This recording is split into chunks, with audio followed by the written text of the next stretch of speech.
नमस्कार दोस्तों, आज के इस ब्लॉग में आपका स्वागत है। और आज हम एक ऐसे टॉपिक पर बात करने जा रहे हैं जिसकी तलाश सभी को है। जीवन में आनंद कैसे आए, जीवन में आनंद कैसे आए, इस टॉपिक पर हम बात करेंगे। कैसे हम जीवन का आनंद ले सकें।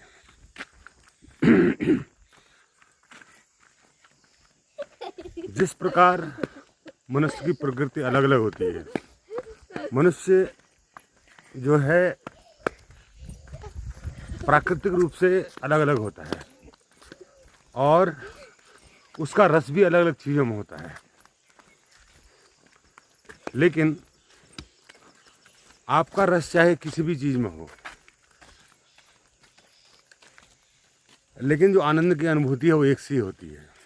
चाहे आप धन से आनंदित हों, चाहे आप तन से आनंदित हों, चाहे देह सुख से आनंदित हों, चाहे आप अच्छे कर्मों से, शुभ कर्मों से आनंदित हों, तो जो आनंद की अनुभूति होती है वो एक सी होती है। अब संसार में दो प्रकार के आनंद हैं, एक है अस्थायी आनंद, एक है स्थायी आनंद। अस्थायी आनंद क्या है? जो धन से मिलता है,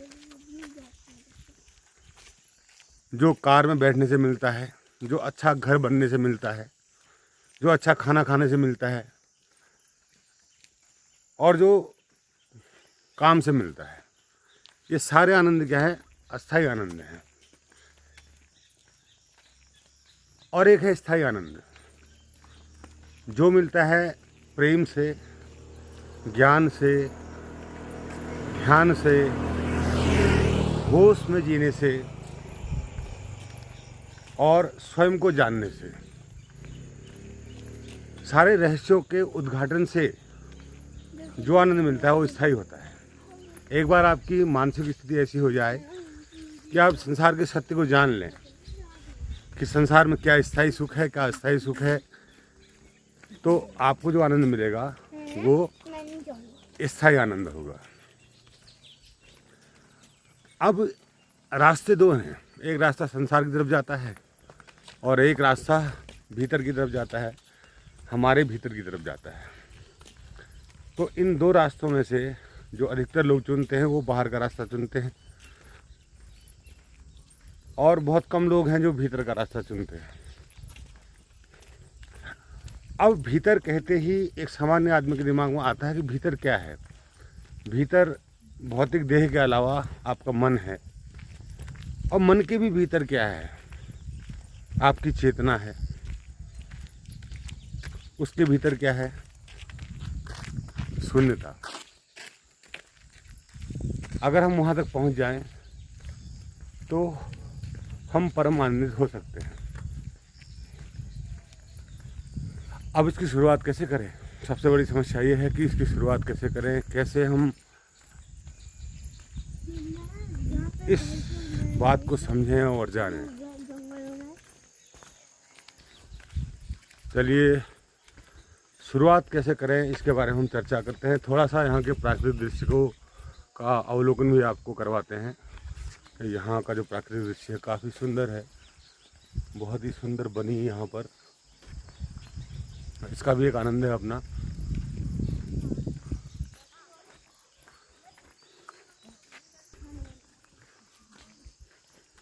तो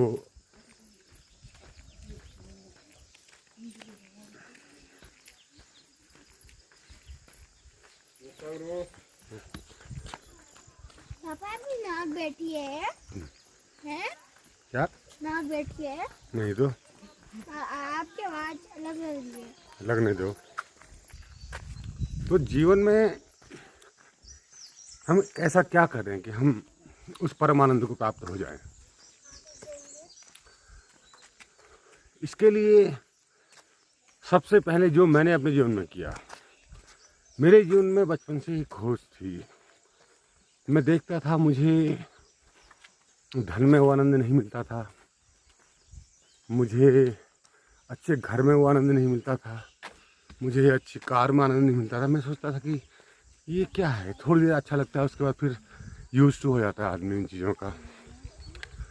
इसमें तो कोई आनंद है नहीं।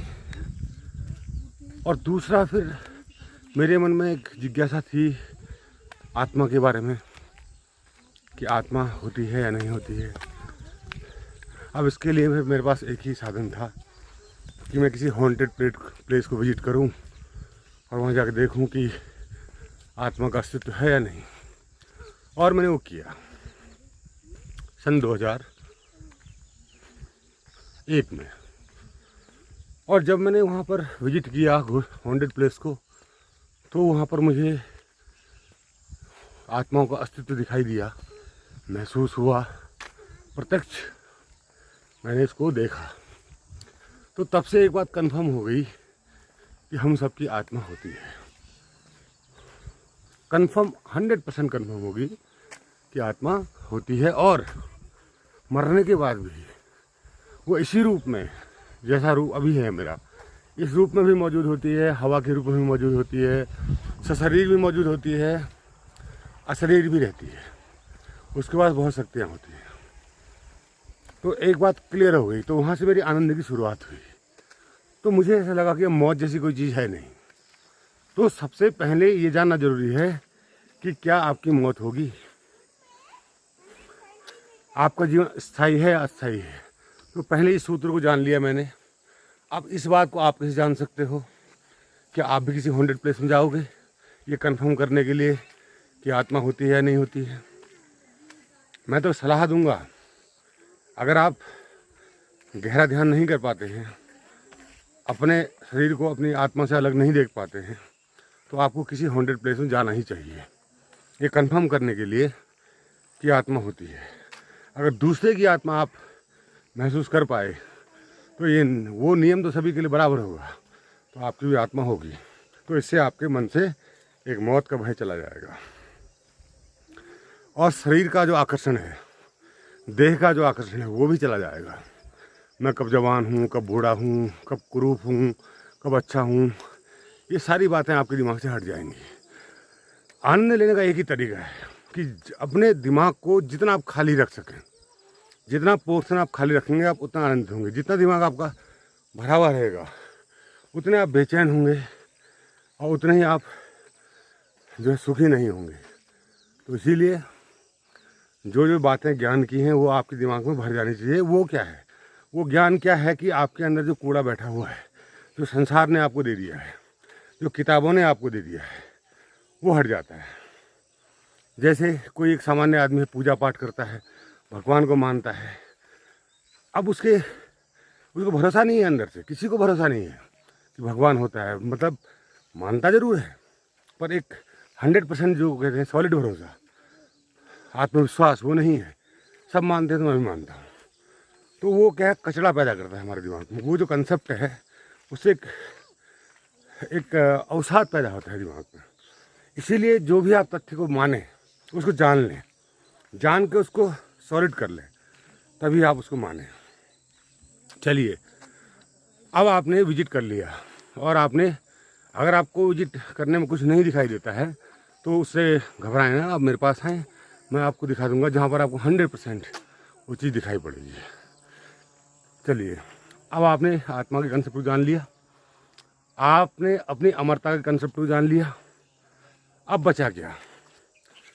अब जो मोह का बंधन है, परिवार के रिश्ते नातों का मोह का बंधन है, वो भी टूट जाएगा। अब कोई, तुम्हें पता है कि किसी की मृत्यु तो होनी है नहीं, तो कोई मर भी जाता है आपके परिवार में या आपका सगा संबंधी, तो उसका कोई दुख आपको नहीं होगा। तो यह आनंद में बढ़ोतरी हो जाएगी आपके, कोई दुख कहीं नहीं होगा। कोई ना अपने खुद के मरने का दुख होगा, ना अपने किसी बीमारी का दुख होगा। मैं बीमार हो गया, अब मैं लाखों रुपया कर्ज लेके खर्च कर रहा हूँ अपने ऊपर बचने के लिए, तो वो भी जाता रहेगा। तो ये चीज़ आपके दिमाग से हट जाएगी। चलिए, इसके बाद फिर आता है जो मैंने किया। मैं तो वही बता रहा हूँ जो मैंने किया। अब फिर मुझे अपनी आत्मा के दर्शन करने थे। दूसरा चरण, तो मैंने गहरा ध्यान लगाना शुरू किया। 6 महीने तक तो मुझे अपने मन के विचारों को रोक पाने में ही सफलता मिल पाई। मैं क्योंकि मैं जैसे ध्यान में बैठता था विचार चलने लगते थे, तो उनको रोकता था, फिर जैसे रोकता था फिर थोड़ी देर बाद फिर दोबारा विचार चलने लग जाते थे। तो ऐसा करते करते 6 महीने लग गए मुझे ध्यान में। उसके बाद ध्यान का जो दूसरा पड़ाव 6 महीने के बाद शुरू हुआ, वो हुआ भय का पड़ाव। जब हम शून्यता में प्रवेश करते हैं, यानी कि मन की शून्यता में प्रवेश करते हैं, तो हमारे मन को भय लगता है कि मैं नहीं तो कौन, क्या हूँ मैं, कहाँ हूँ मैं। वो एक प्रकार से हैरानी में पड़ जाता है मन हमारा, और वो डरने लगता है, भयभीत हो जाता है और ध्यान में घबरा जाता है। तो ध्यान करते समय घबराहट पैदा हो जाती है। तो ये घबराहट इतनी ज़्यादा पैदा हो गई मेरे अंदर कि मैंने कुछ समय तक ध्यान करना छोड़ दिया। फिर एक दिन ऐसा हुआ कि मैंने कहा चाहे मेरी मौत ही क्यों न हो जाए ध्यान करते समय, मैं कितना भी डर लगे मुझे ध्यान करते समय, मैं ध्यान करना नहीं छोड़ूंगा। और वही मैंने किया, और उस दिन मैं उस पड़ाव से पार हो गया। अब मैं उस अनंत आकाश में स्वयं की चेतना को अकेला देख पाया, और ये भी देख पाया अपने शरीर को मैं ध्यान में बैठे हुए देख पाया, तो अलग देख पाया। तो इससे ये कंफर्म हो गया कि मैं शरीर नहीं हूँ। अब मैं जब शरीर नहीं हूँ, तो शरीर अगर मैं नहीं हूँ, तो फिर एक असुविधा जो दुख पैदा करती है, ये भी जाती रही।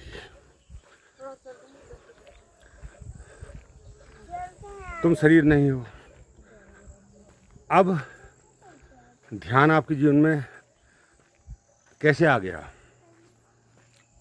प्रतिपल आप होश में रहने लगे, हर एक चीज़ होशपूर्वक करने लगे। तो ध्यान आपके जीवन में एक प्रकार से ऐसे प्रकट हो गया। तो इससे आपकी जीवन शैली बदल गई। आपको छोटी छोटी बातों कोई फर्क नहीं पड़ने लगा। क्रोध से आप दूर हो गए, मोह से आप दूर हो गए, राग से आप दूर हो गए, लालच से आप दूर हो गए। तो इन सब चीज़ों से आपका मन एकदम खाली हो गया। खाली हो गया मन। न कोई राग है, न कोई द्वेष है, न कोई चिंता है, न कोई शोक है, न कल की कोई चिंता है, न बीते हुए कल का कोई गम है। क्योंकि आपने जान लिया कि मैं अविनाशी चेतना हूँ।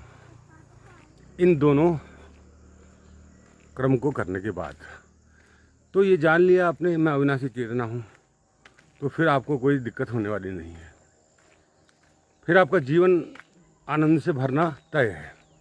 कोई भी ऐसी स्थिति नहीं है कि आपके जीवन में आनंद न हो। तो आपके जीवन में आनंद होगा ही होगा। अब इसके अलावा जो भ्रम पैदा होता है वो मैं आपको बताता हूँ। लोग कहते हैं कि ये एक आध्यात्मिक पथ है, ये संन्यास्त पद है। तो अब संन्यास की भी आप परिभाषाएं लाने लगते हैं। सन्यासी आदमी को विवाह नहीं करना चाहिए, सन्यासी आदमी के बच्चे पैदा नहीं होने चाहिए, सन्यासी आदमी को काम नहीं करना चाहिए, कर्म से दूर रहना चाहिए। ये सब बकवास बातें हैं। ऐसा कुछ भी नहीं है। आप वो सब कुछ करिए जो संसार कर रहा है, पर आप यह जानकर करिए जो बातें मैंने आपको बताई। अगर ये सब बातें आपको पता हैं और जानते हैं और अनुभव है आपको इस बात का, तो आपके करने और उसके करने में रात और दिन का फर्क होगा। आप निर्लिप्त भाव से हर काम को करेंगे और वो संलिप्त भाव से हर काम को करेगा। उस काम के परिणाम से उसको प्रभाव पड़ेगा, और आपको आपके काम के परिणाम से कोई भी प्रभाव नहीं पड़ने वाला। आपको सफलता मिले, असफलता मिले, खुशी मिले, दुख मिले, कोई आपकी तारीफ करे, कोई आपकी निंदा करे, तो आप इन सब बातों से एकदम दूर हो जाएंगे। तो ये फ़र्क है। तो उसी आदमी को मैं संन्यास्त कहता हूँ जो निर्लेप भाव से सारे कर्मों को करता हुआ इस संसार में जिए। वही संन्यास्त है, वही सन्यासी है। चाहे आप गृहस्थ में हों, चाहे आप कुंवारे हों, उससे कोई फ़र्क नहीं पड़ता। तो सन्यास की परिभाषा को ज़रा आप जो है संयोजित कीजिए, समायोजित कीजिए इस ढंग से, तो आप हो गए संन्यास्त। संशय का नाश हो गया ना। आपके जो डाउट्स थे संसार के बारे में, उन सब का नाश हो गया। संशय का नाश, संन्यास, संशय का नाश, संन्यास, नाश किसका? संशय का। किसका? डाउट का। क्या डाउट? आत्मा है या नहीं, मैं कौन हूँ, चेतना क्या है, ये जो डाउट्स होते हैं, ब्रह्मांड क्या है, ईश्वर क्या है, ये सारे डाउट्स जो हैं आपके अगर क्लियर हो जाएं तो आप संन्यास्त हो गए। और उसके बाद आपके बाहरी कर्म आप क्या कर रहे हैं, क्या नहीं कर रहे हैं, इससे कोई फ़र्क नहीं पड़ने वाला आपकी लाइफ में। तो ये एक तरीका है जिससे आप आनंदित हो सकते हैं लाइफ में। तो इसके लिए मैं नहीं कह रहा हूँ कि आपको जीवन में ध्यान करना है। ध्यान तो फिर आपका जीवन, आपका हर एक कर्म ध्यान हो जाता है, हर एक एक्टिविटी आपकी ध्यान हो जाती है। ध्यान तो आपने तब तक करना है जब तक आपका मन सक्रिय है। जैसे ही मन निष्क्रिय होता है तो फिर आप ध्यान नहीं भी करें तो चलेगा, लेकिन ध्यान करेंगे तो और आनंद आएगा, ऐसा कोई दिक्कत नहीं है। ध्यान एकांत में, अगर आप संसार के इस कोलाहल से और इस हल्ले गुल्ले से, उसको फ़र्क पड़ता है जो ध्यानी नहीं होता है। बट जो ध्यानी होता है उसको इससे कोई फ़र्क नहीं पड़ता, कितना ही हल्ला हो, कितना ही शोरगुल हो, कितनी चिंताएं बाहर घिरी हुई हों, कितने दुख बाहर मंडरा रहे हों आपके चारों तरफ, उसका फ़र्क उसको नहीं पड़ता, क्योंकि वह स्वयं में, वह स्वस्थ हो गया। स्वस्थ का मतलब क्या होता है? जो स्वयं में स्थित हो गया उसको स्वस्थ कहते हैं। और अस्वस्थ है जो स्वयं में स्थित नहीं है। जो स्वयं के चेतना में स्थित हो गया वो स्वस्थ हो गया। स्वस्थ आदमी को फिर किसी चीज़ से कोई फर्क नहीं पड़ता है। अब यहाँ पर कई लोग कहते हैं कि पाप और पुण्य की जो बात करते हैं कि हमें पुण्य कर्म करने चाहिए, उससे हमें संतुष्टि मिलती है और बड़ा आनंद मिलता है। देखो, जब तक मन है तब तक आप कुछ भी कर लें वो कचरा है। जब तक मन में डाउट्स हैं, कुछ भी कर लें आप, कितने अच्छे काम कर लें, थोड़ी देर के लिए आपको संतुष्टि जरूर मिलेगी, लेकिन वो स्थायी नहीं होगी। जब तक आपका मन प्योर ना हो जाए, शुद्ध ना हो जाए, डाउटलेस ना हो जाए, जब तक आप सन्यासी ना हो जाएं, तब तक आपका कोई भी कर्म आपको वह सुख नहीं दे पाएगा जो वांछनीय है। इसीलिए सारे कामों को छोड़कर अपने जीवन में ज्ञान अपनाइए, ध्यान अपनाइए। भक्ति भी एक मार्ग है। भक्ति मार्ग थोड़ा कठिन है, समर्पण करना पड़ता है अपने आराध्य के प्रति, और फिर मन में भी डाउट रहता है कि आराध्य है भी कि नहीं, सुनता भी है कि नहीं सुनता है, दुख भी आते हैं तो ये दुख क्यों आया मेरे को, मतलब कई सारी बातें भक्ति के मामले में डाउटफुल हो जाती है। लेकिन जहाँ पूर्ण समर्पण हो जाए, जहाँ पूर्ण समर्पण का मतलब क्या, आपका मैं विलीन हो जाए, अहम की भावना में विलीन हो जाए, तो फिर वहाँ एक ही रह जाता है। तो वो मार्ग थोड़ा कठिन है, लेकिन ज्ञान और ध्यान का मार्ग उतना कठिन नहीं है। अगर आप बौद्धिक हैं तो आप ज्ञान मार्ग से भली भांति इस चीज़ को समझ सकते हैं। और जो डाउट्स हैं वो आप कमेंट में लिख सकते हैं। अगर कोई डाउट्स आपको मेरे इस व्याख्यान में हैं तो आप कमेंट्स में लिख सकते हैं, मैं उसका आपको उत्तर दूंगा।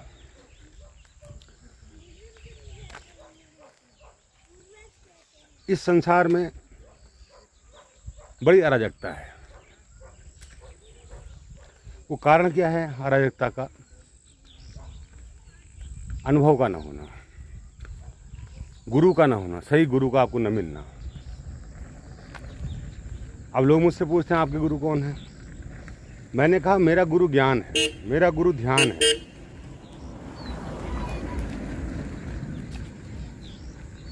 मैंने जितने संत हैं, जितने हमारे ज्ञान के ग्रंथ हैं, उन सबको पढ़ा, निचोड़ निकाला, उस पर प्रयोग किया,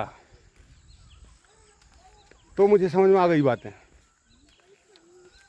तो कोई विशेष व्यक्ति मेरा गुरु नहीं है।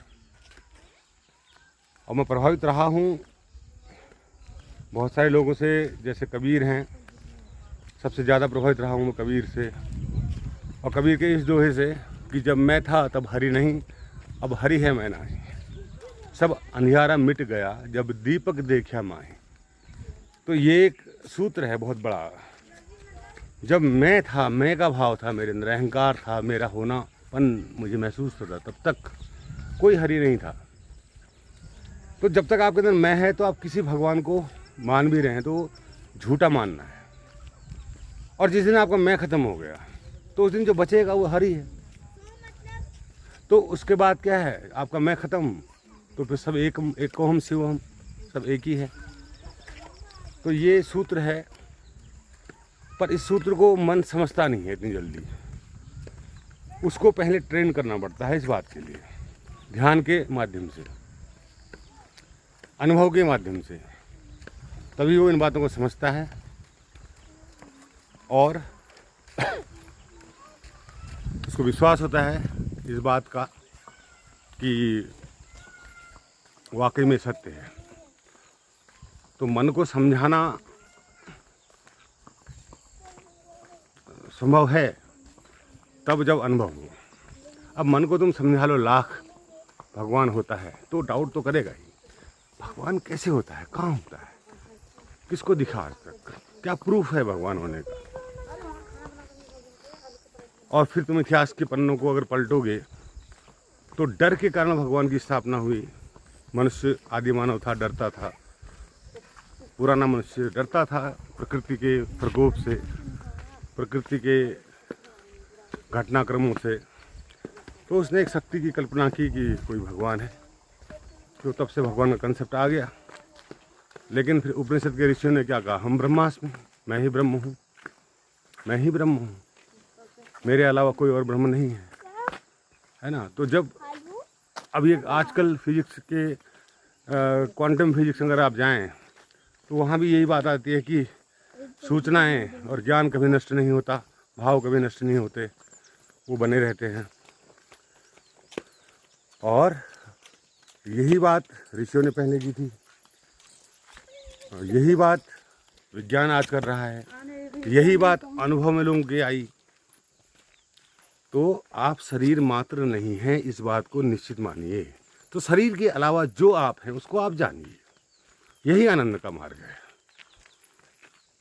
यही आनंद का मार्ग है। तो चलिए मिलते हैं किसी और वीडियो में। अगर कोई कमेंट अगर आपका हो तो आपका स्वागत है कमेंट करने के लिए। तब तक के लिए नमस्कार।